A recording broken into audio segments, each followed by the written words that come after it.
Hello, everyone. I'm Reverend Richard Miner. I am the Graduate Engagement Officer here at One Spirit Learning Alliance in New York, and it is my great pleasure to be here today with Reverend LynetteTurner. Lynette, thank you for joining me. Thank you for having me, Richard. It is such a pleasure to have you here with me today. You have been such an amazing member of the One Spirit community since you graduated in 2014. You have not only spent 2 years as a dean's assistant, but you're also in your second year as a mentor. You've got a really, really interesting ministry, and you've been doing all of this while you've also managed to keep a full-time job going at the same time, which I think is truly, truly impressive. You work as an arts management consultant in Milford, Connecticut. So can you tell me a little bit about the wonderful things that you're doing in ministry and the different directions that your ministry has taken you? I'd love to. Again, thanks for having me. So I am part of a ministry team in Milford, Connecticut at a place called Mystics by the Sea. And I first started doing the ministry work in my first year of seminary school. And when I was first asked to participate, this was at Arch Sacred Center in Monroe. I thought, I don't know if I can do this. I'm just in school, but I really took to it and loved doing it. And so now it's been, since 2013 that I've been doing this. So it's a ministry team. There's 4 or 5 of us on the team. There are a couple other people from One Spirit, a couple of people who graduated from other schools. And it's really fun because you never know, we rotate every week and you never know what you're going to get. It's interfaith, interspiritual, and everyone's got their own sort of take on the kind of messages that they would like to share. So it's really very diverse.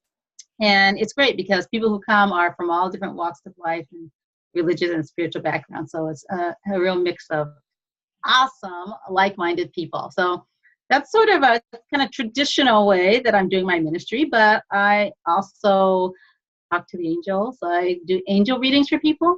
Mm-hmm. So come to me and I channel the angels and pass those messages on to those who have come, and I really appreciate doing that. I always tell people, I'm just the channel. Write it down because I won't remember when I run into you 3 weeks from now at the grocery store and you say, remember you said I was going to meet a person named.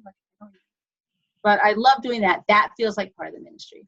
I'm also a certified dream teacher with the Robert Moss School of Active Dreaming. So I work with people to really help them interpret their dreams because I think each of us are the best person to interpret the dreams. But I can ask questions that can help them do that. I can teach people how to do re-entry so you can go back into the dream and ask questions and take your animal guides with you. And, this all to me is connecting with source through source. So that feels like a big part of the ministry. And I'm also a positivologist, which isn't a word you'll find in the dictionary. I was meditating one day and I said, what do I call what I'm doing? I'm spending so much time talking to people I know or don't know just about living a positive life and being happy and being compassionate. And this little voice said, you're a positivologist. So I feel like all the things I do are kind of connected to this positivity bent that I've always had, but I really think seminary school brought that out with in me even more because I was around other people who were also exploring and like-minded, and going to One Spirit truly changed my life in so many positive ways. Well, you've been doing a lot of different things with ministry. Can you tell me a little bit about your time at One Spirit and what impact that has had on your work? I think, well, first of all, my time was I didn't know what it was going to be, right? Like so many people, sometimes you're not quite sure what's going to come of being there, but all my life I've just enjoyed learning about different religions and spiritual paths, and so I was studying them on my own. So to have the structured way to learn was just fabulous and so different from year 1 to year 2.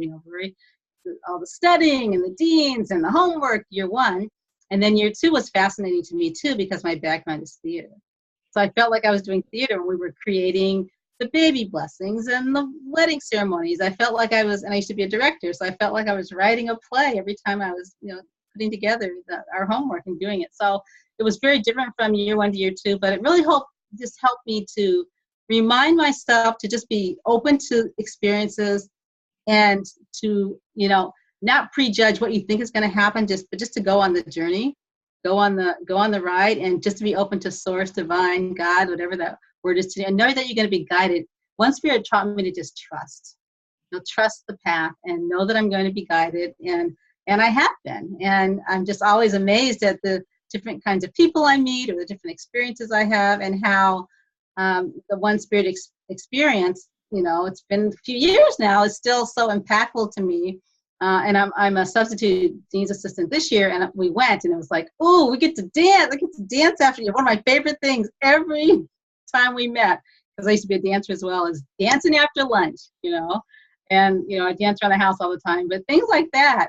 And I brought some of that with me to the ministry work I do now in Milford. Those of us who went to One Spirit, we always have a meditation in our services every week. We always have singing. We always have dancing, along with whatever the sermon or the message is. So it was an amazing training ground for me to attend One Spirit.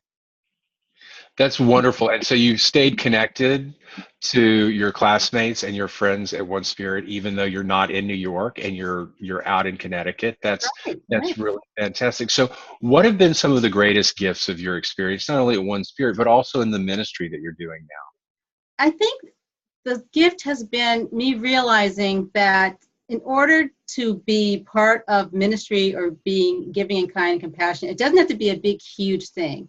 It can be a little thing. So, when we were at One Spirit, we would have like granola bars we would take, and we'd give it to people if they needed on the street. So I've started doing that on a regular basis. Every time I travel, even for my job, I have a little package, and it has a toiletry in it, because I travel so much, and all the hotels, you can stay and you can get these toiletries. So it has a toiletry, it has some kind of food like a granola bar, and it has $1 or $2. And I have these little packets, and I take them wherever I travel, and almost every place I go. I was just in Washington, D.C. over this last weekend, and I'm able to give these to people. I don't know if I would have really thought to do that if it wouldn't had been on my mind so much, because at One Spirit, we're always, there's the One Spirit in action. There's all these things going on to help people. And so for my birthday, my coworkers, I turned 60. They prepared for me 60 packets. I just started crying. 60 packets that I could take everywhere I go to give to people that are in need, that have this $1 in it and food and a toiletry. It was this tree. And I saw it, and first I thought, oh, I know what I can do with this. And I said, oh, you guys have done it for me. You put this together. So I think sort of what I've learned at One Spirit is sort of, making waves out into the world in other ways, and impacting, hopefully, positively other people. One of my coworkers recently told me she was traveling and that she actually took some packets and gave to some people who were in need. So I think just knowing that you can, and it's not, you're not knocking somebody over the head, being kind and compassionate. That's what, ministry and being of service is about. When people say, what are you here for? I say, I'm here to be of service. And my biggest challenge sometimes is me trying to figure out, Richard, how to be more of service. What else can I do? What can I do? That's really wonderful that you're making such a huge impact in the world in so many different ways. What is next for you? Well, I'm waiting for that next. I can feel it that something's coming. So I'm being open-minded and open-hearted in terms of what that might be. I wrote a book some years ago now, The 10 B's of Positivity, 10 Steps to a More Positive Way of Living. And I've written and completed a second book now, The 10 B's of Positive Living. And there's going to be, ultimately, there'll be 10 of those books. So, wow. So 10 B's of Positivity, now the 10 B's of Positive Living. So I'm deciding whether to try to work with the publisher I had previously. Should I self-publish? There's so many options. So that's one of the next things. And I'm just trying to be open. I read recently about you can go on cruise ships ride for free and be clergy. And I thought, wouldn't that be amazing to be on a cruise ship and just be there to be able to minister to people, talk to them, marry them, whatever they would like to do, and see the world, because I like to travel so much. I've been giving that some thought. So just trying to be open to whatever opportunities might come my way. That sounds amazing. And I'm sure that there are some really, really wonderful things for you in your future as you follow your spiritual path. Now, if somebody wants to reach you, do you have a website where they might be able to find you? I do. My website is www.positivebliss.com. So there, all the different things I'm doing are there. There's actually a sermon is recorded that I did in my early days. Is on the website. And I have a free 1-week positivity message people can sign up for too. That's wonderful. Well, Lynette, we're coming near the end of our time. Are there any thoughts that you would like to leave us with before we close out? Just that it's an amazing world out there, and even though there are lots of challenges right now, there's lots of tension and stress and wars and all these things going on, and those are the realities. But the other reality is every day when we wake up, we can decide what kind of attitude we're going to have in our life, whether it's going to be negative or positive. And then we can decide we're going to have a positive attitude, and we can decide to be of service in some way. Every day I try to remember to give somebody a compliment. It can be a stranger in a store who has a beautiful scarf on, and see that smile. You don't know how it's going to help somebody. So just to encourage everyone to find a way every day to be compassionate and kind, and let's love each other. That's a beautiful, beautiful thought, and I hope that everybody will take it to heart. Lynette, thank you so much for taking time to speak to me today, and it's been a real pleasure to get to introduce you to the larger graduate community, and I will look very much forward to seeing you around One Spirit. Namaste, and thank you, Richard. Thank you. Bye-bye. Bye-bye.